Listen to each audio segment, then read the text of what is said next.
A story that is positively Colorado. A little girl in Colorado Springs is now walking thanks to a surgery she had before she was even born. The doctors and staff at Children's Hospital Colorado in Aurora turned a difficult diagnosis of spina bifida into a story of hope. I recently got to meet her, her parents, and one of her doctors to learn more about her miraculous journey. Great job. Give me 5. To understand just how big of a deal it is to see 4-year-old Emma Lighting walking, Where are we going, Emma? you have to know her parents, Derek and Mallory, were told she likely never would. At just 20 weeks into their pregnancy, they were told their baby had spina bifida. It's a spinal tube defect in the womb. Children with that diagnosis often cannot walk and can face several other health challenges, including varying degrees of paralysis, bowel and bladder incontinences, and hydrocephalus, which is water on the brain. We were, recommended to terminate the pregnancy because there was going to be no quality of life. They advised that even a best case scenario was still going to be a bad case scenario. Mallory and I always tell people is that, quality of life really is subjective, and it's not anyone's determination to put that child in a box and say what would or wouldn't be a quality of life. There's plenty of kids with spina bifida who maybe are in a wheelchair. That doesn't mean that they're not happy and don't deserve a chance at life. The Lightings were referred to Children's Hospital Colorado in Aurora. Dr. Henry Galan and a team of specialists were ready to help. Spina bifida occurs with a frequency of about 1 in 1,000 to 1 in 2,000 pregnancies. The couple was told about a fetal surgery that could improve Emma's prognosis. It's called prenatal myelomeningocele repair, or MMC repair. The team would take Emma out of the womb and then place her back in to continue developing. Mallory had an incision made on her uterus to bring the baby's bottom up.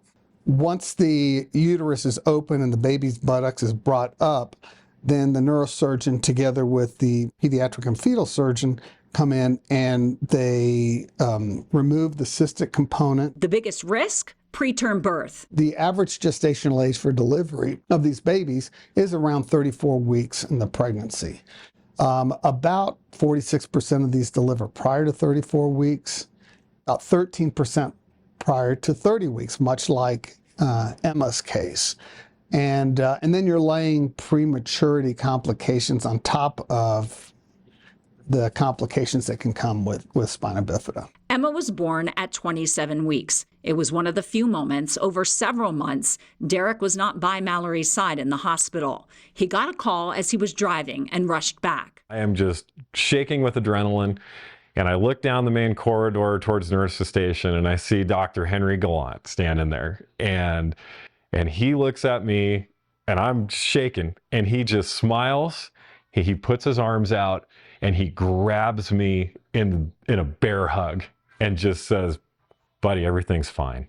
Everything's fine. Get your scrubs on. Let's go." She just looks at me, and she goes, "She's really cute." And I said, "I bet she is." The couple says they did not get to hold Emma until she was 5 or 6 days old. Mal got to hold her first, but the first time I picked her up, firstly, I thought that I wasn't sure that she was actually in the blanket that I picked up because I felt like I was just holding a wad of blankets.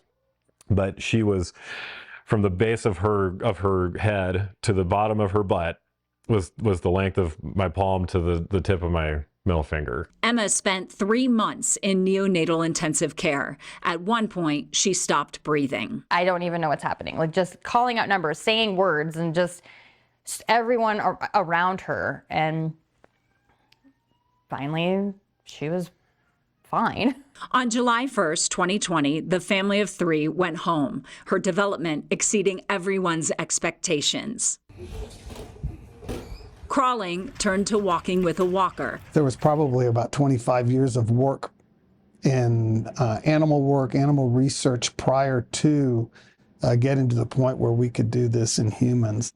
And so it takes a lot of dedication and perseverance, and then a little bit of a miracle doesn't hurt either. I did it! Good job, Emma. A miracle the Lightings prayed would happen for their little girl. With Emma, we did get our miracle and we were able to see the goodness and just what faith can do. Some people have heroes. I gave birth to mine. Oh, so sweet to see that. So amazing to see Emma's progress. Another part of Emma's miracle story is that she did not need a surgery after birth to place a small hollow tube called a shunt to drain fluid from the brain. It's a common occurrence in spina bifida patients. It's just another way she beat the odds against her. We have more information posted about this life-changing surgery on our website, KOAA.com.